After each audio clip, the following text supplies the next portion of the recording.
Pinto Bean Fudge.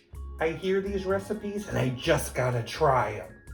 I hear Pinto Bean Fudge is all the rage. I must try this fudge.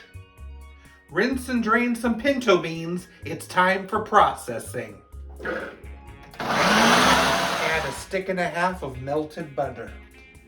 And a cup of cocoa. Mix. Add a tablespoon of vanilla.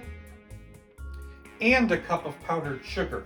I'm going to use a few cups of powdered sugar, but I'm going to mix it after each cup. Pour that into a sprayed baking dish. Refrigerate until set. Pinto Bean Fudge looks just like fudge. Oh, how I love that luster.